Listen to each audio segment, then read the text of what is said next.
Start. यावर्षी घोषित झालेल्या QS क्रमवारीत राज्यातील विद्यापीठांचे स्थान उंचावलेले दिसते. तरीही अद्याप खूप काही करण्याची गरज आहे. भविष्य काळात विद्यापीठांना निधी देण्यापासून प्राध्यापक नियुक्त्यांपर्यंत राज्य विद्यापीठांमध्ये विविध सुधारणांची आवश्यकता आहे. त्याची दिशा स्पष्ट करणारा हा लेख परिच्छेद. उच्च शिक्षण संस्थेच्या जागतिक मानांकनांच्या क्रमवारीत भारतीय विद्यापीठाच्या संख्येत होत असलेली वाढ कौतुकास्पद आहे. पण त्यामुळे आपल्याकडील संस्थांचा दर्जा वाढला असा निष्कर्ष काढता येणार नाही. दर्जा उंचावण्याची प्रक्रिया निरंतर चालणारी असून त्यासाठी भविष्यकाळात खूप काही करावे लागणार आहे.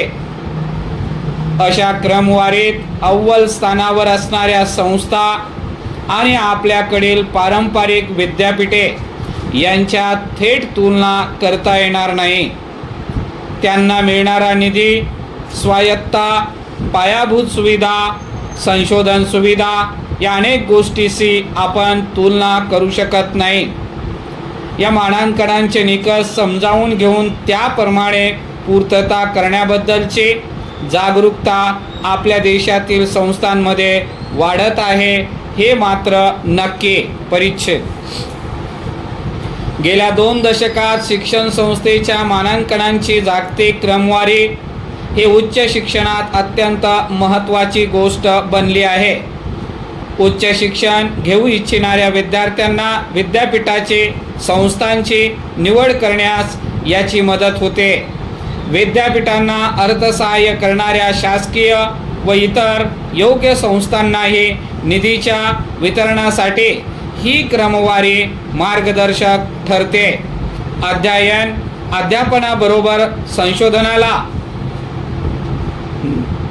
नवोन्मेषाला, शिक्षण उद्योग यांच्यातील समन्वय वाढविण्याला महत्त्व दिल्यास आपल्याकडील अधिक विद्यापीठे या क्रमवारीत येतील. परिच्छेद. या वर्षीच्या QS क्रमवारीत भारतातील 54 उच्च शिक्षण संस्थांचा समावेश आहे. गेल्या काही वर्षात ही संख्या 5 पटींनी वाढलेली आहे. या क्रमवारीत देशातील IITचा समावेश ही नवीन गोष्ट नाही. आपल्या IITचा गुणवत्तेबाबतचा लौकिक पूर्वीपासून आहे. यंदाच्या क्रमवारीत 12 IITचा समावेश असून दिल्ली IIT 123व्या स्थानी तर मद्रास IIT 180व्या स्थानी आहे. यंदाच्या यादीत 8 शैक्षणिक संस्थांचा प्रथमच समावेश आहे. काही केंद्रीय विद्यापीठ, राज्य विद्यापीठे आणि काही खाजगी विद्यापीठांचाही समावेश आहे. गेल्या काही वर्षात अनेक संस्थांनी आपल्या मानांकनात सुधारणा केलेली आहे. अमेरिका, इंग्लंड व चीन नंतर जास्तीत जास्त शिक्षण संस्थांचा, विद्यापीठांचा या क्रमवारीत समावेश असलेला भारत 4थ्या क्रमांकावर आहे. परिच्छेद. उच्च शिक्षणातील विविध गोष्टीच्या मोजमापावर आधारित पाहणीतून शिक्षण संस्थांची जागतिक क्रमवारी काढण्याची सुरुवात 2023 मध्ये झाली.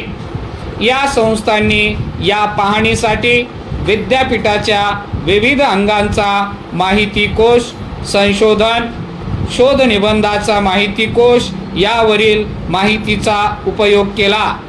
QS क्रमवारीसाठी शैक्षणिक गुणवत्ता, रोजगार क्षमता, रोजगार देणाऱ्या कंपन्या, अभिप्राय, शिक्षक विद्यार्थी प्रमाण, संशोधन, शोध निबंधाची गुणवत्ता, भविष्य काळासाठी तयार केलेले पथ, प्लेसमेंट, उद्योग समूहाशी सहकार्य करणे आदी निकषांवर भर दिला जातो. विद्यापीठातील उपलब्ध शिक्षकांची शैक्षणिक पात्रता, संशोधन क्षमता, भागीदारी व विद्यार्थ्यांचा निकाल इत्यादी निकषही विचारात घेतले जातात.